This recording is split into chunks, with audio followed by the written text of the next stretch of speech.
Bonjour à tous et bienvenue sur ma chaîne. Vali, raconte-moi une histoire. L'élixir du révérend père Gaucher. Très belle écoute à tous. Buvez ceci, mon voisin, vous m'en direz des nouvelles. Et goutte à goutte, avec le soin minutieux d'un lapidaire comptant des perles, le curé de Gravaison me versa 2 doigts d'une liqueur verte, dorée, chaude, étincelante, exquise. J'en eus l'estomac tout ensoleillé.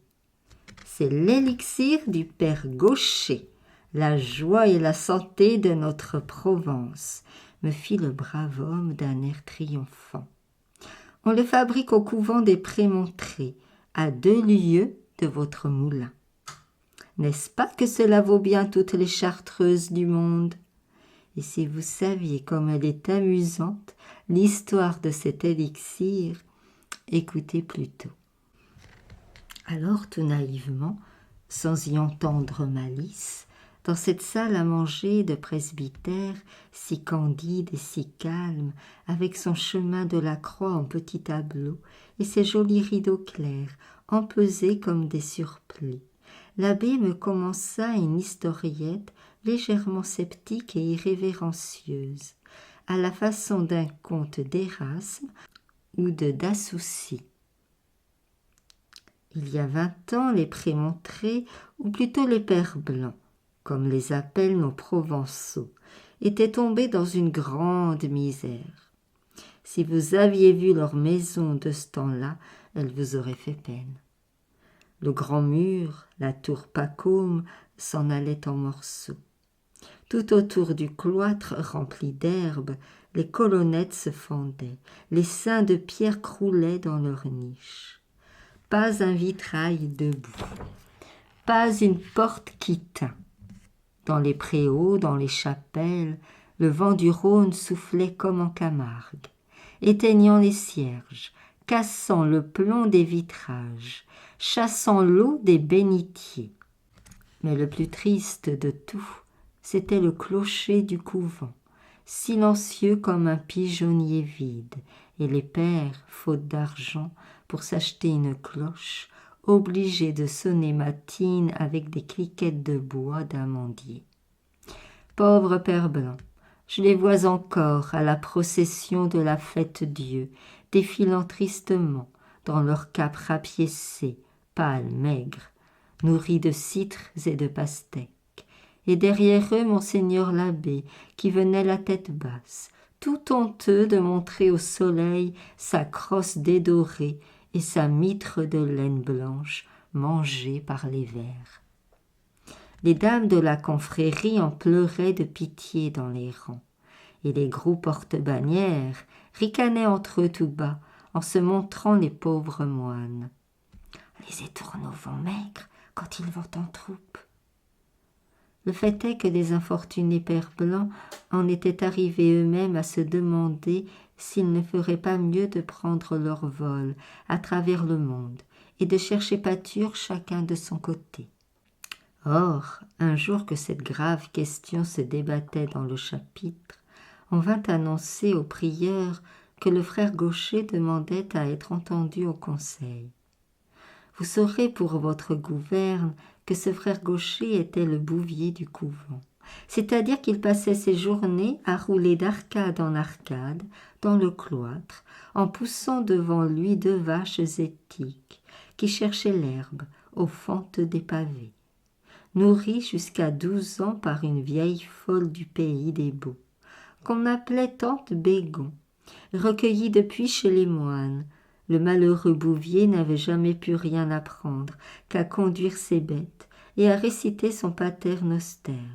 Encore le disait-il en provençal, car il avait la cervelle dure et l'esprit fin comme une dague de plomb. Fervent chrétien du reste, quoiqu'un peu visionnaire, à l'aise sous le cilice et se donnant la discipline avec une conviction robuste et des bras. Quand on le vit entrer dans la salle du chapitre, simple et balourd, saluant l'assemblée, la jambe en arrière, Prieurs, chanoines, argentiers, tout le monde se mit à rire. C'était toujours l'effet que produisait cette bonne face grisonnante, avec sa barbe de chèvre et ses yeux un peu fous. Aussi le frère Gaucher ne s'en émut pas. « Mais révérend, fit-il d'un ton bonasse en tortillant son chapelet de noyaux d'olive, de ce mystérieux élixir. Nous n'aurions plus alors qu'à le mettre en bouteille et à le vendre un peu cher, ce qui permettrait à la communauté de s'enrichir doucettement, comme ont fait nos pères de la Trappe et de la Grande. » Il n'eut pas le temps de finir. Le prieur s'était levé pour lui sauter au cou. Les chanoines lui prenaient les mains. L'argentier, encore plus ému que tous les autres, lui baisait avec respect le bord tout effrangé de sa cucule. Puis chacun revint à sa chaire pour délibérer. Et séance tenante, le chapitre décida qu'on confierait les vaches au frère Thrasybule pour que le frère Gaucher pût se donner tout entier à la confection de son élixir. Comment le bon frère parvint-il à retrouver la recette de tant de bégons? Au prix de quels efforts? Au prix de quelle veille? L'histoire ne le dit pas. Seulement ce qui est sûr, c'est qu'au bout de 6 mois, l'élixir des pères blancs était déjà très populaire. Dans tout le comtat, dans tout le pays d'Arles, pas un mât, pas une grange qui n'eût au fond de sa dépense, entre les bouteilles de vin cuit et les jarres d'olive à la picholine, un petit flacon de terre brune, cacheté aux armes de Provence, avec un moine en extase sur une étiquette d'argent. Grâce à la vogue de son élixir, la maison des Prémontrés s'enrichit très rapidement. On releva la tour Pacôme. Le prieur eut une mitre neuve, l'église de jolis vitraux ouvragés, et dans la fine dentelle du clocher, toute une compagnie de cloches et de clochettes vint s'abattre un beau matin de Pâques, tintant et carillonnant à la grande volée. Quant au frère Gaucher, ce pauvre frère laid, dont les rusticités égayaient tant le chapitre, il n'en fut plus question dans le couvent. On ne connut plus désormais que le révérend père Gaucher, homme de tête et de grand savoir, qui vivait complètement isolé des occupations si menues et si multiples du cloître, et s'enfermait tout le jour dans sa distillerie, pendant que 30 moines battaient la montagne pour lui chercher des herbes odorantes. Cette distillerie où personne, pas même le prieur, n'avait le droit de pénétrer, était une ancienne chapelle abandonnée, tout au bout du jardin des chanoines. La simplicité des bons pères en avait fait quelque chose de mystérieux et de formidable. Et si, par aventure, un moinillon hardi et curieux, s'approchant aux vignes grimpantes, arrivait jusqu'à la rosace du portail, il en dégringolait bien vite, effaré d'avoir vu le père Gaucher avec sa barbe de nécromane penché sur ses fourneaux, le pèse-liqueur à la main. Puis, tout autour, des cornues de grès rose, des alambics gigantesques, des serpentins de cristal, tout un encombrement bizarre qui flamboyait ensorcelé dans la lueur rouge des vitraux. Au jour tombant, quand sonnait le dernier angélus, la porte de ce lieu de mystère s'ouvrait discrètement et le révérend se rendait à l'église pour l'office du soir. Il fallait voir quel accueil quand il traversait le monastère. Les frères faisaient la haie sur son passage. On disait « Chut, il a le secret ». L'argentier le suivait et lui parlait la tête basse. Au milieu de ses adulations, le père s'en allait en s'épongeant le front, son tricorne aux larges bords posé en arrière comme une auréole, regardant autour de lui d'un air de complaisance les grandes cours plantées d'orangers, les toits bleus où tournaient des girouettes neuves, et dans le cloître éclatant de blancheur, entre les colonnettes élégantes et fleuries, les chanoines habillés de frais, qui défilaient deux par deux avec des mines reposées. « C'est à moi qu'ils doivent tout cela. se disait le révérend en lui-même, et chaque fois cette pensée lui faisait monter des bouffées d'orgueil. Le pauvre homme en fut bien puni, vous allez voir. Figurez-vous qu'un soir, pendant l'office, il arriva à l'église dans une agitation extraordinaire, rouge, essoufflé, le capuchon de travers, et si troublé qu'en prenant de l'eau bénite, il y trempa ses manches jusqu'au coude. On crut d'abord que c'était l'émotion d'arriver en retard. Mais quand on le vit faire de grandes révérences à l'orgue et aux tribunes, au lieu de saluer le maître-autel, traverser l'église en coup de vent, errer dans le chœur pendant 5 minutes pour chercher sa stalle, puis, une fois assis, s'incliner de droite et de gauche, en souriant d'un air béat, un murmure d'étonnement courut dans les 3 nefs. On chuchotait de bréviaire à bréviaire. « Qu'a donc notre père Gaucher ? Qu'a donc notre père Gaucher ?» Par 2 fois, le prieur impatienté fit tomber sa crosse sur les dalles pour commander le silence. Là-bas, au fond du chœur, les psaumes allaient toujours, mais les répons manquaient d'entrain.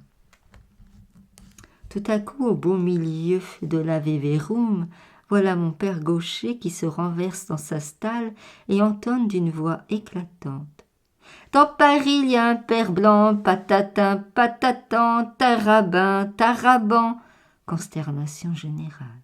Tout le monde se lève en crie « Emportez-le, il est possédé !» Les chamoines se signent, la crosse de monseigneur se démène.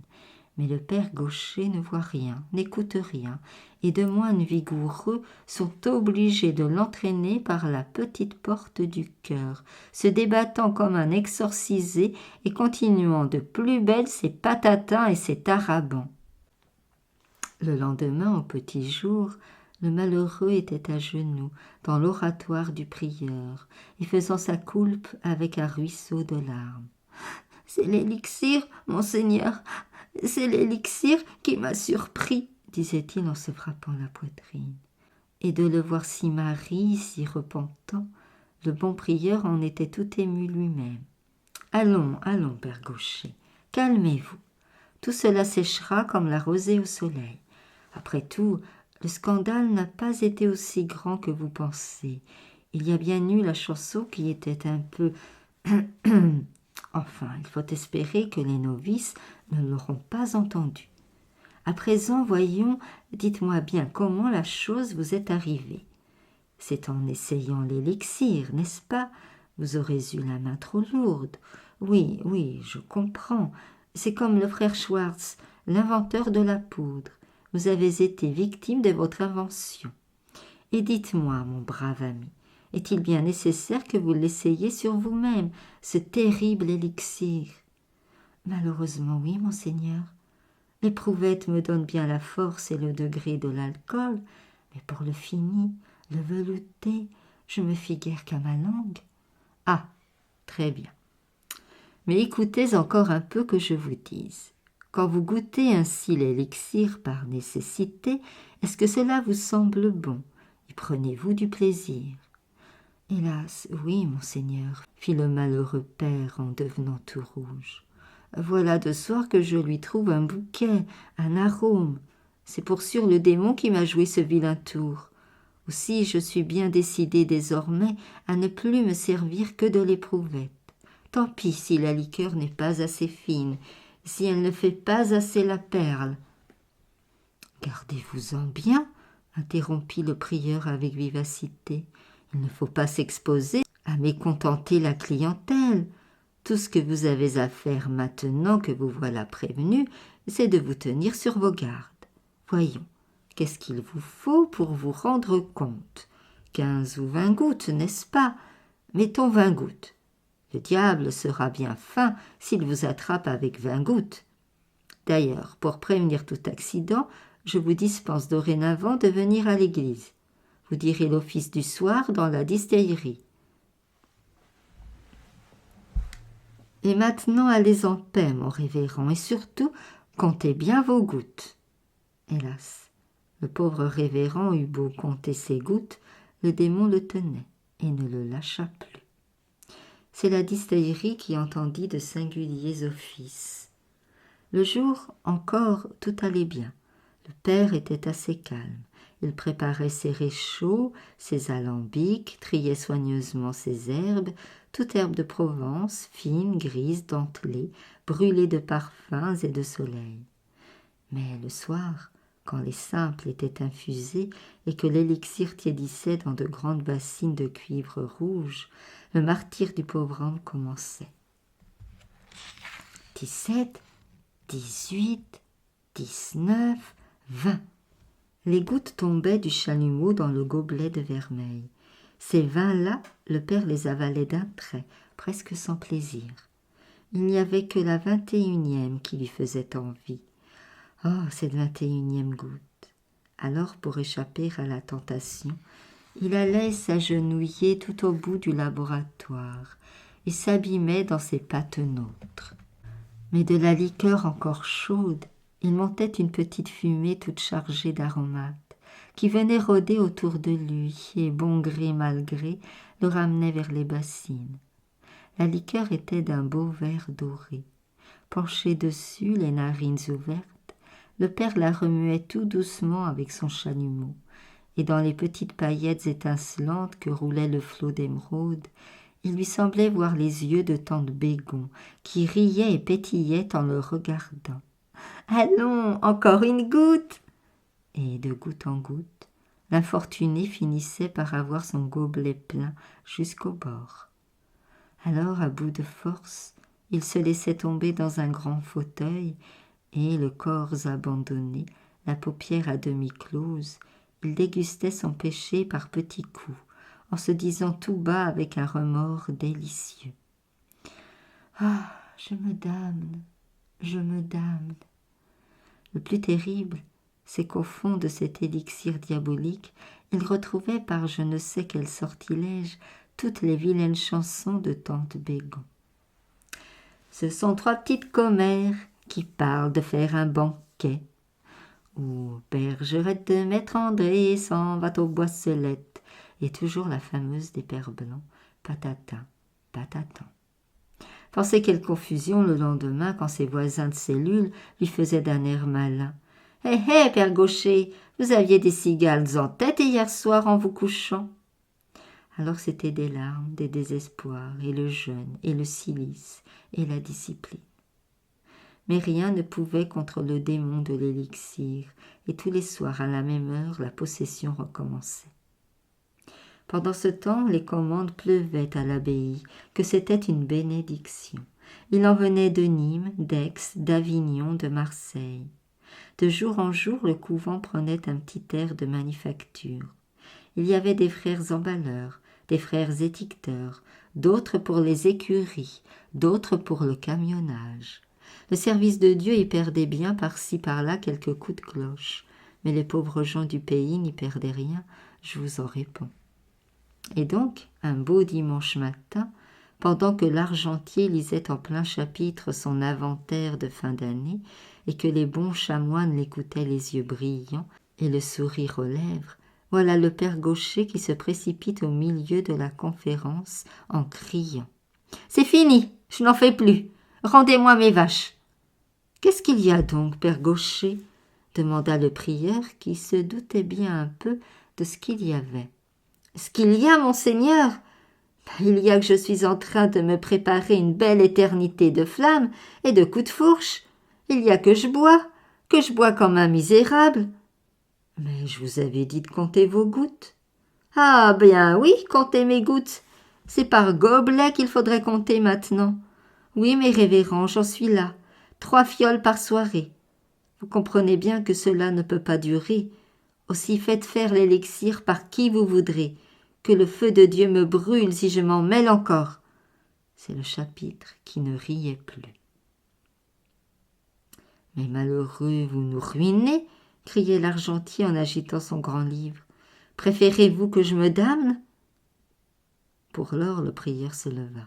« Mes révérends, dit-il en étendant sa belle main blanche où luisait l'anneau pastoral, il y a moyen de tout arranger. C'est le soir, n'est-ce pas, mon cher fils, que le démon vous tente. Oui, monsieur le prieur, régulièrement tous les soirs, Aussi maintenant, quand je vois arriver la nuit, j'en ai, sauf votre respect, les sueurs qui me prennent comme l'âne de Capitou, quand il voyait venir le bas. Eh bien, rassurez-vous, dorénavant, tous les soirs, à l'office, nous réciterons à votre intention l'oraison de saint Augustin, à laquelle l'indulgence plénière est attachée. Avec cela, quoi qu'il arrive, vous êtes à couvert. C'est l'absolution pendant le péché. Oh bien, alors merci, monsieur le prieur. Et sans en demander davantage, le père Gaucher retourna à ses alambics aussi légers qu'une alouette. Effectivement, à partir de ce moment-là, tous les soirs à la fin des complis, l'officiant ne manquait jamais de dire « Prions pour notre père Gaucher, qui sacrifie son âme aux intérêts de la communauté. Oremus Domine. » Et pendant que sur toutes ces capuches blanches, prosternées dans l'ombre des chefs, l'oraison courait en frémissant comme une petite bise sur la neige. Là-bas, tout au bout du couvent, derrière le vitrage enflammé de la distillerie, on entendait le père Gaucher qui chantait à tue-tête. Dans Paris, il y a un père blanc, patatin, patatan, taraban, tarabin. Dans Paris, il y a un père blanc qui faisait danser des moinettes, train, train, train, dans un jardin, qui faisait danser... Ici, le bon curé s'arrêta, plein d'épouvante. Miséricorde, si mes paroissiens m'entendaient. Merci beaucoup pour votre écoute. À bientôt.